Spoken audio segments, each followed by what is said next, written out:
All right, today let's talk about insurance coverage for small businesses or even just a small side hustle you're just getting started. Hi, I'm Emily. I get paid to party. I own a handful of party service businesses. I run out of my house, show you guys how you can make hundreds to thousands of dollars a month from home.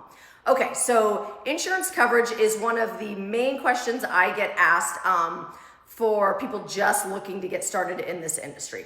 And one of the main ones is, can't I just start renting small items on Marketplace without insurance coverage and then get it down the road?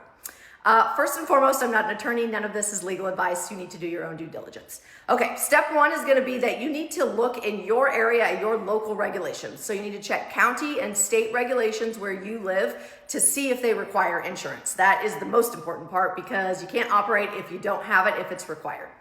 Step two, let's say they don't require it. You don't have to have it.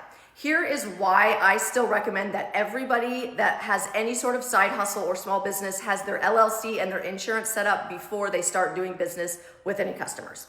Okay, so your LLC is what designates your business as a separate entity from you personally. So everything you own right here in your personal life, if you own any property, house, car, have any money in your bank account, anything like that, that's your personal assets. When you establish an LLC, it's over here saying that this legal entity is completely separate from everything Emily owns. So that if there is an issue in the business and someone sues my business, they cannot come and take my personal assets. Insurance is just level 2 of that coverage and the second phase of that. Because if you don't have insurance set up, I do believe it kind of creates a gray area where they can sue you personally. But if you have your LLC established and you have insurance for the customer in the event that somebody gets hurt and they sue you, then my insurance company steps in and handles it. So if somebody's going to sue the business because they got hurt using my equipment, the insurance company is going to deal with the attorneys and they're going to work all of that out and figure all that out on your behalf. And your personal assets, assuming you've set everything up correctly, none of that is up for grabs. Now, let's say you don't have your LLC and your insurance set up and you just start running a small side hustle on Facebook Marketplace and think I'm going to get insurance later. And then somebody does whatever and hurts themselves and they decide to sue you. You have no protection. They are suing you personally and they can come after anything that you own. And I know some people are like, I don't own anything. There's still some wiggle room there for them, there to be a judgment against you where you owe them money. That is why I think it is extremely important to have these things set up because it protects you in that event. Now, I do have people that are like, you always tell us you have to have a rental contract. Does the rental contract not protect you?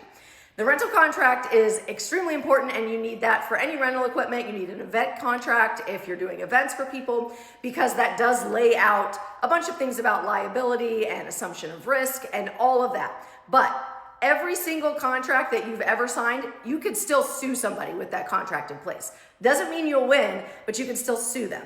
And let's say you have a signed rental contract but no LLC and no insurance. You still have to get an attorney. Even if this is crazy and you think that they won't win, you still have to get an attorney. They're still suing you. That's going to cost you a bunch of money. It's much easier to have these set up and in place, and it's peace of mind.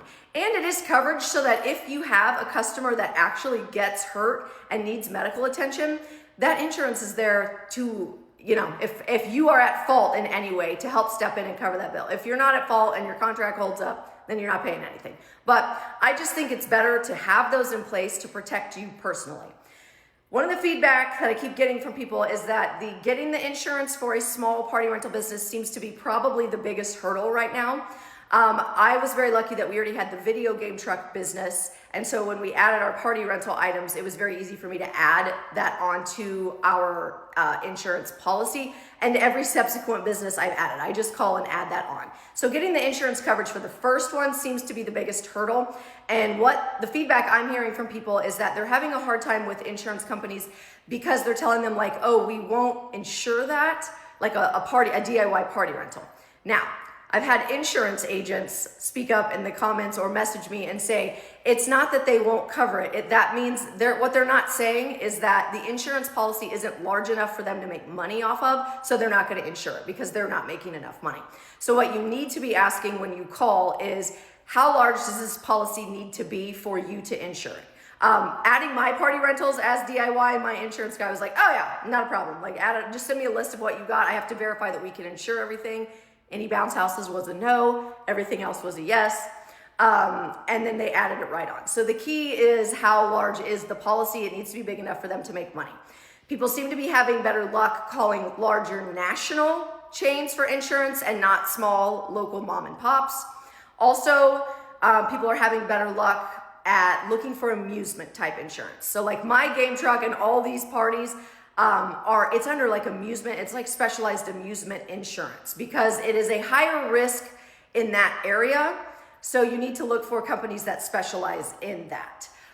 So that's what you need to start looking is amusement insurance and events, things like that, and maybe bigger companies because it is out there, but you need to ask them how large the policy needs to be and make sure it covers what you're looking to do. Again, not legal advice. I do not know everything in this space, but ask me any questions you've got. I will answer the best I can.